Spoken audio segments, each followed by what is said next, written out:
Very bad things are going to happen to Iran, and I don't want that to happen. And I don't say this through strength or weakness. My big preference is we work it out with Iran. But if we don't work it out, bad things are going to happen to Iran. Red alert.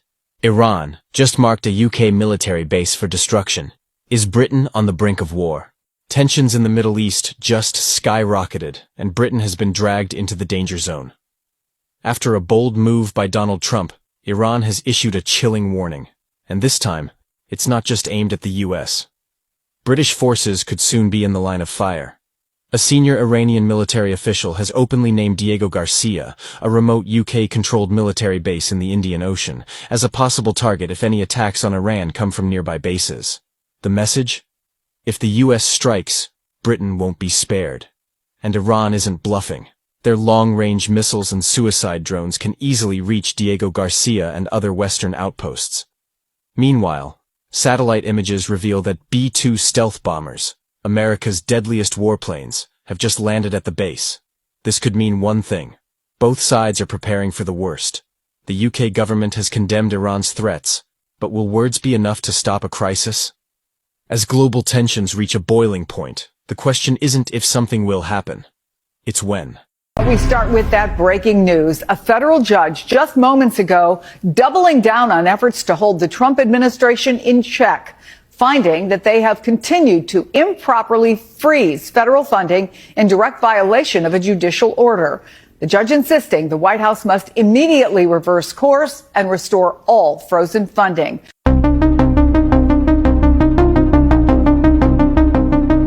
President Vladimir Putin has proposed placing Ukraine under temporary UN control to pave the way for new elections and key peace agreements.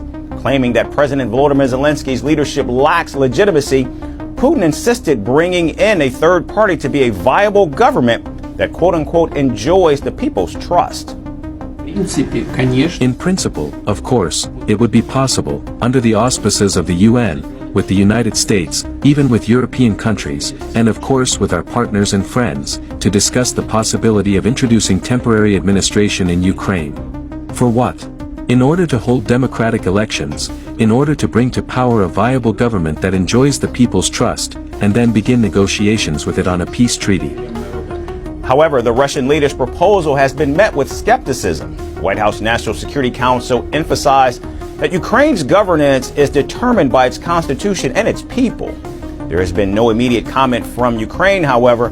President Zelensky has repeatedly rejected any notion questioning his legitimacy, and he insists that elections are impossible under martial law, which he imposed in response to Russia's invasion back in 2022. Regarding the UN, with all due respect, the UN will not protect us from the occupation or Putin's desire to come back. We don't see the UN as an alternative for the military contingent or security guarantees. Just learning that the tariffs are affecting tomorrow's TikTok deadline.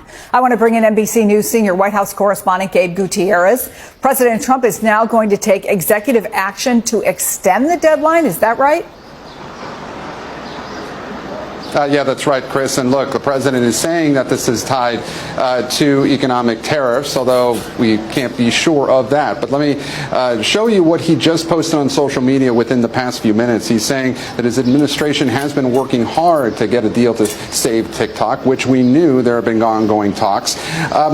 But he's signing this executive order to keep TikTok up and running for an additional 75 days. So that's a 75-day reprieve. But further down on that social media post, you can see that he continues to work. He wants to continue to work with China. And then he brings in the issue of tariffs. He says China not happy with those reciprocal tariffs. And he says that this proves that tariffs are the most powerful economic tool, very important to our national security. So, Chris, this brings up a whole host of questions. You'll remember just as late as yesterday, just shortly before President Trump spoke to reporters on Air Force One, calling this all part of a negotiation when it came to tariffs. His administration had been saying that these tariffs were not a negotiation, that this was to realign global trade, but now you see the president trying to link a potential deal with TikTok to his tariff policy. Urgent. Trump versus Putin. Final showdown.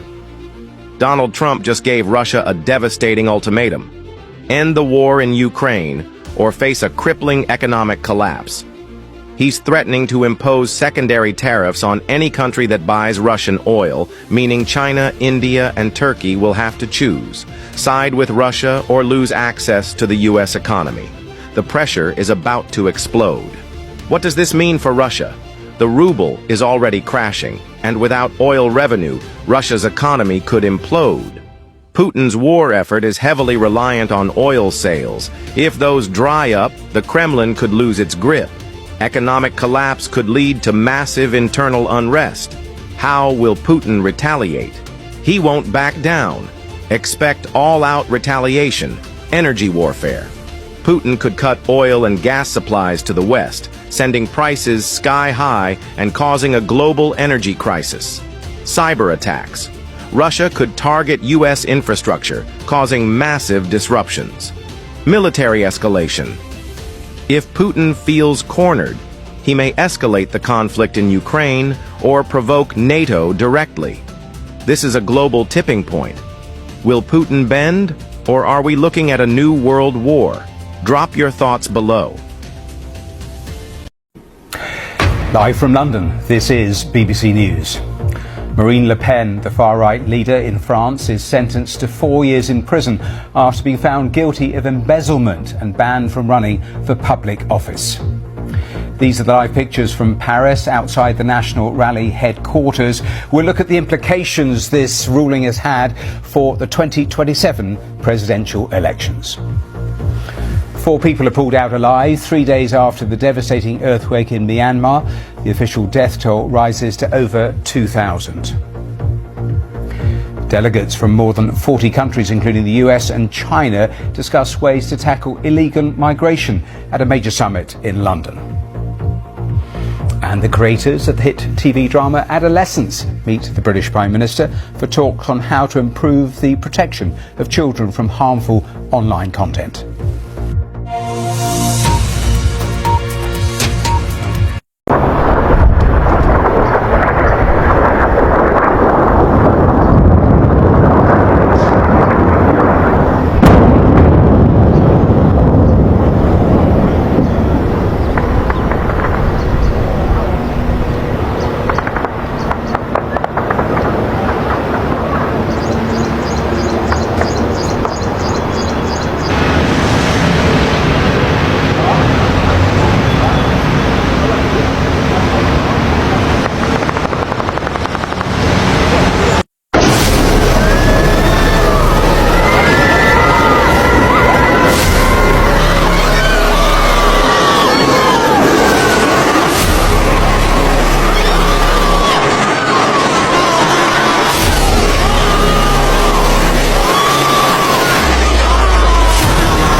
Another powerful earthquake has struck, this time in the Pacific.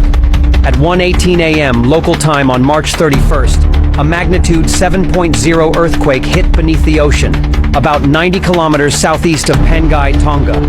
The quake occurred at a shallow depth of just 10 kilometers, amplifying the intensity of ground motion across the region. Tsunami warnings were issued within minutes.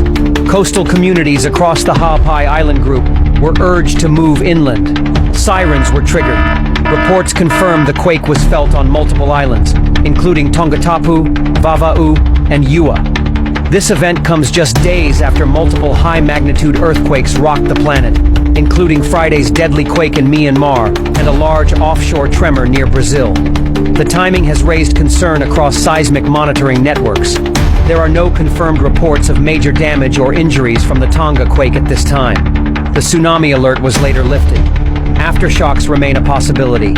We will update if more comes in. Here, though, breaking overnight, Iran's supreme leader issuing a new warning to the United States after President Trump threatened to bomb Tehran.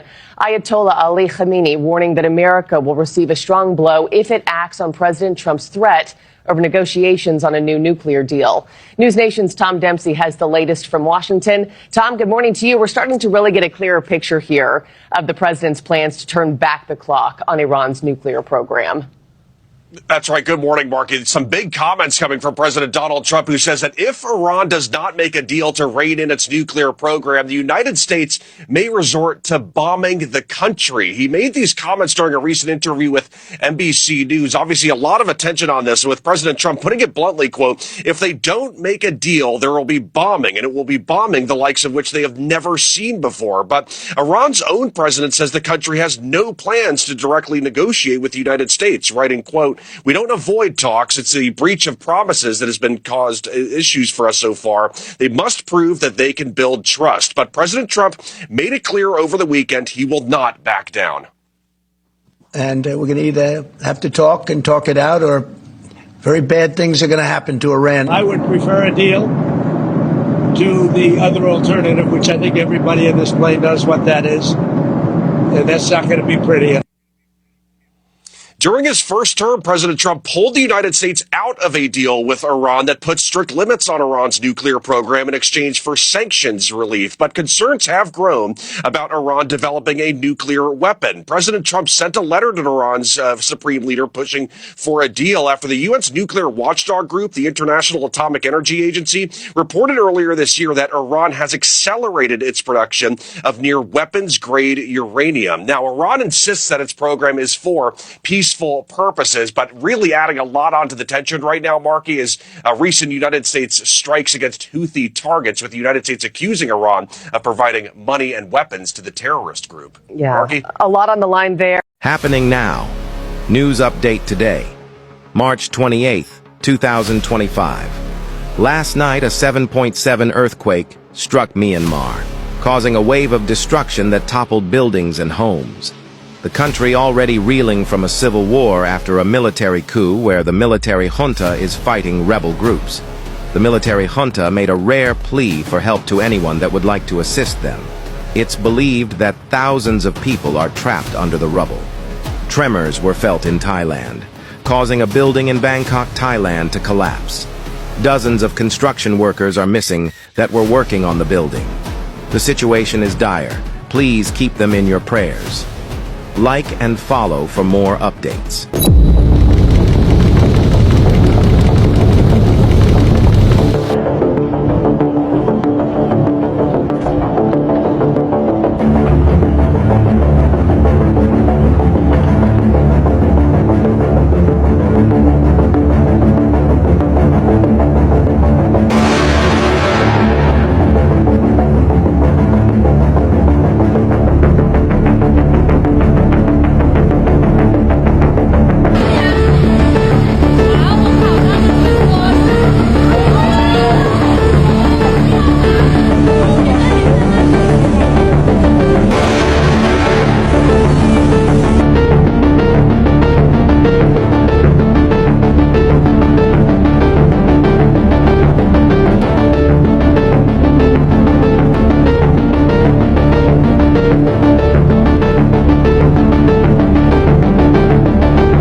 Breaking news. Japan government warns an upcoming megaquake could kill 300,000 people. The economic losses of up to $1.81 trillion.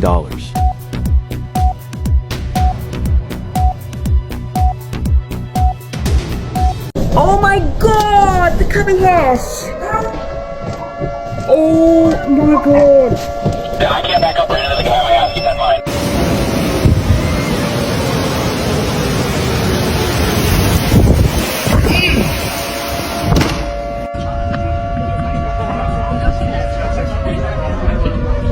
Oh my god.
Here's some good news happening around the world today that you probably didn't know. A small plane crashed into Alaska's Tustamena Lake, but the pilot and his 2 daughters survived for 12 hours on the wing. A volunteer pilot spotted them after an overnight search. The Alaska Army National Guard dispatched a helicopter, which carefully rescued the trio. They were treated for non-life-threatening injuries, including hypothermia. The community rallied to assist, showcasing Alaska's strong spirit. The family expressed gratitude for the support. The rescue was deemed miraculous, highlighting the importance of community and quick action in emergency situations. The incident underscored the resilience of those involved and the power of community aid. If you didn't know, now you know. Follow for more great news. The recent earthquake in Thailand and Myanmar has left widespread devastation in its wake. Centered near Mandalay, Myanmar, the earthquake registered a powerful 7.7 magnitude, causing buildings to collapse and claiming numerous lives. Tremors reached as far as Bangkok, Thailand, where a high-rise under construction resulted in significant casualties and missing persons. Rescue teams and international aid have been mobilized to support relief efforts as the region grapples with the aftermath of this disaster.